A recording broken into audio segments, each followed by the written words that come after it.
అందరికీ నమస్కారం. ఈరోజు నేను చెప్పబోయే విషయం మొన్న 26వ తారీఖు శాసనమండలిలో లడ్డు కల్తీ విషయంలో ఒక డిస్కషన్ పెట్టారు. దురదృష్టం కొద్దీ వైసీపీ వాళ్ళు సభని సజావుగా జరగనివ్వకుండా డిస్కషన్ అర్ధంతరంగా ఆపేయడం జరిగింది. ఇప్పుడు మళ్ళీ అక్కడ మాట్లాడటానికి నాకు అవకాశం లేదు. కానీ ఒక మంచి విషయాన్ని ప్రజల్లోకి తీసుకెళ్లాల్సిన బాధ్యత నాకు ఉందని చెప్పి ఈరోజు మీ ముందుకు వచ్చి ఆ రోజు నేను మాట్లాడదాం అనుకున్న విషయాన్ని మీ ముందు పెట్టాల్సిన బాధ్యత నాకుంది. శాసనమండలి అధ్యక్షుల వారిని సంబోధిస్తూ అధ్యక్ష అంటూ ఈ మాటలను మాట్లాడాల్సింది కుదరలేదు. అది మీతో షేర్ చేసుకోవాలని అనిపించి ఈరోజు ఈ వీడియో చేస్తున్నాను. ఈ వీడియో చేయటంలో ఎవరిని హర్ట్ చేయాలని కానీ ఎవరిని బాధ పెట్టడం కానీ నా ఉద్దేశం లేదు. ఒకవేళ ఎవరైనా సరే ఏదైనా మీ మనసులో గాయపడితేనో లేకపోతే మీ మనసులో బాధపడితేనో నన్ను క్షమించండి. ఇప్పుడు వీడియోలోకి వెళ్దాం. లడ్డు కల్తీ జరిగిందా? నెయ్యి కల్తీ జరిగిందా? దర్శనం టికెట్ ద్వారా డబ్బులు దోచుకున్నారా? ఇంకా ఇతర మార్గాల ద్వారా ఆ దేవదేవుడి సొమ్ములు అపహరించారా? ఇవేవి మాట్లాడటానికి నేను రాలేదు. జరగకూడని అపచారం జరిగిపోయింది. అది హిందూ ప్రజల గుండెల్లోకి వెళ్ళిపోయింది. దాని గురించి కూడా మాట్లాడటానికి నేను రాలేదు. కర్మ గురించి కొన్ని మాటలు మాట్లాడాలనిపించింది. భారతదేశం కర్మభూమి. ఈ కర్మభూమిలో అనేక రకాల మతాలు, కులాలు, జాతులుగా ఏర్పడి ఉన్నప్పటికీ అంతిమంగా అందరూ భారత సంతతి, హిందువుల సంతతి. మనమంతా హిందూ మత మూలాల నుంచి వచ్చిన వారమే. అనేక కారణాల వల్ల రకరకాల మతాలను స్వీకరిస్తున్నప్పటికీ మనందరి నరనరాన జీర్ణించుకున్నది హిందూ ధర్మం మాత్రమే. ఏ మతస్థుడైనా ఏ వ్యక్తులైనా కర్మ సిద్ధాంతానికి కట్టుబడి ఉండాల్సిందే. For every action there is an equal and opposite reaction అని న్యూటన్స్ లా చెప్పినట్టు కర్మ సిద్ధాంతం ఆధ్యాత్మిక భావన మాత్రమే కాదు, ఇది సైన్స్ కూడా. ఏ గింజ నాటితే ఆ పండే కోస్తాం. విత్తనాలు వృక్షాలుగా ఎదుగుతాయి అనేది సైన్స్ అయితే కర్మ కూడా సైన్సే. కాదు అందులో దైవత్వం దాగి ఉంది అంటే కర్మ కూడా దైవత్వమే. కర్మ సిద్ధాంతానికి విశ్వవ్యాప్తంగా అనేక మంది ఏదో ఒక విధమైన డెఫినేషన్ ఇచ్చిన వారే. మంచి పనులు చేస్తే కుటుంబానికి, మనకి, పిల్లలకి కూడా మంచి జరుగుతుంది. తప్పు చేస్తే పిల్లలకి, కుటుంబానికి, మనకు కూడా మంచిది కాదు. Karma has no menu. You get served what you deserve. Eventually everybody will have to face the karma whether it is good or bad.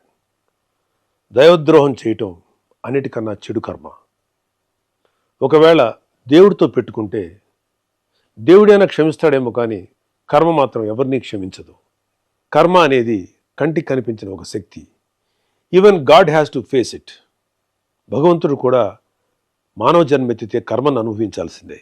Kurukshetra సంగ్రామంలో ధర్మాన్ని పరిరక్షించడానికి శ్రీకృష్ణుడు వేసిన కొన్ని వ్యూహాలు, తద్వారా గాంధారి శాపాన్ని తన కర్మగా స్వీకరించిన భగవానుడైన శ్రీకృష్ణుడు కూడా కర్మను అనుభవించక తప్పలేదు. కర్మ ఎవరైనా సరే అనుభవించాలి అని చెప్పడానికి ఇదొక ఉదాహరణ. దైవాంశ సంభూతిని అనిపించుకున్న గొప్ప గొప్ప వారు కూడా ఏదో కర్మ చేస్తారు, దానికి తగ్గ ప్రతిఫలం అనుభవిస్తారు. ఒక ఇంటి యజమాని చేసే మంచి చెడుల ప్రతిఫలం కర్మ రూపంలో ఆ ఇంటి మొత్తానికే వస్తుంది. ఒక గ్రామాన్ని, ఒక రాష్ట్రాన్ని, ఒక దేశాన్ని నడిపించే నాయకుడైనా సరే అతను చేసే మంచితో పాటు చెడులో కూడా కర్మ ప్రతిఫలం అందరూ అనుభవించాల్సిందే. వైసీపీకి ఓటు వేసిన పాపానికి అమాయక ప్రజలు కూడా కొంతకాలం పాటు కర్మ ప్రతిఫలాన్ని అనుభవించారు. ఇప్పుడు అనుభవించాల్సింది ముఖ్య పాత్రధారులు, సూత్రధారులు, మద్దతుదారులు. కోట్లాది మంది భక్తులు వాళ్ళ కష్టాల నుండి, బాధల నుండి, వారి తప్పుల నుండి విముక్తి పొందడానికి తమ కష్టార్జితాన్ని ముడుపుల రూపంలో, మొక్కుల రూపంలో చెల్లించుకుంటారు. అలా చెల్లించుకున్న కానుకలకి వాళ్ళ కర్మతాలకు శక్తి ముడిపడి ఉంటుంది. దేవుడి దగ్గరికి వెళ్ళాక ఆ కానుకల్లో ఉన్న మంచైనా చెడైనా ఆ దేవదేవుడి తీసుకోగలడు. దేవుడే దానిని ప్రక్షాళన చేయగలడు. భగవంతుని ప్రక్షాళనతో, పూజలతో పవిత్రీకరించబడిన ఆ డబ్బును తిరిగి ప్రజల కోసం, ధర్మ పరిరక్షణ కోసం వినియోగిస్తారు. వెంకటేశ్వర స్వామి డబ్బును కల్తీ లడ్డు రూపంలో, కల్తీ నెయ్యి రూపంలో, టికెట్ రూపంలో, ఏ రూపంలో తిన్నా ఆ కర్మను తీసుకోవాల్సిందే. దాని ఫలితాన్ని అనుభవించాల్సిందే. ఆ దేవదేవుడు రాగద్వేషాలకు అతీతంగా ఉంటాడు. కానీ కర్మకు అవేమీ ఉండవు. తిరిగి ఇస్తుంది, తప్పకుండా ఇచ్చేస్తుంది. Because it is science. మీరెన్ని వాదనలు చేసినా, ఎంత పెద్దవారైనా చేసిన చెడు కర్మ మిమ్మల్ని వదిలిపెట్టదు. ఒకవేళ కూటమి ప్రభుత్వం కూడా మిమ్మల్ని క్షమించవచ్చేమో.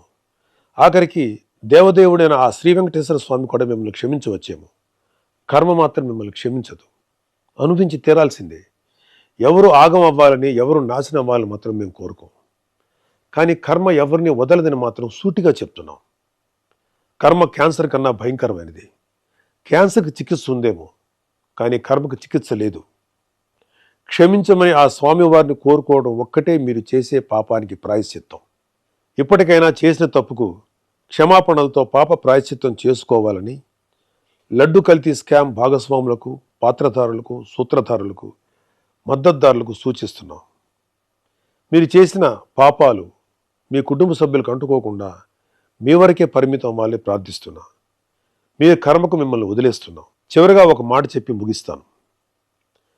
ధర్మరాజు చేసిన రాజసూయ యాగంలో శ్రీకృష్ణుడికి అగ్రతాంబూలం ఇవ్వటానికి నిశ్చయించబడింది. కృష్ణుడికి అగ్రతాంబూలం ఇవ్వటానికి ఇష్టం లేని శిశుపాలుడు లాంటి దుర్మార్గుడు, పాపాత్ముడు అనేక పాపాలు చేశాడు. అనేకమైన మాటలు అగ్రతాంబూలం తీసుకుంటున్న శ్రీకృష్ణుడి మీద సంధించాడు. చాలా చెడ్డగా మాట్లాడాడు. శ్రీకృష్ణ భగవానుడు వెంటనే కోపించుకోలేదు, ఆవేశపడలేదు. కానీ అతనికి కొంత అవకాశం ఇచ్చాడు. ఆయన ఎదురుగా ఉన్న పళ్ళెంలో వక్కలున్నాయి. అతను మాట్లాడే ప్రతి చెడు మాటకి, ప్రతి చెడు చేతకి ఒక్కొక్క వక్క చొప్పున లెక్క పెడుతూ ఉన్నాడు. 100 వక్కలు లెక్కెట్టాక శ్రీకృష్ణ భగవానుడి చేతిలో ఉన్నటువంటి సుదర్శన చక్రం ఆ శిశుపాలుడి కంఠాన్ని ఖండిస్తుంది.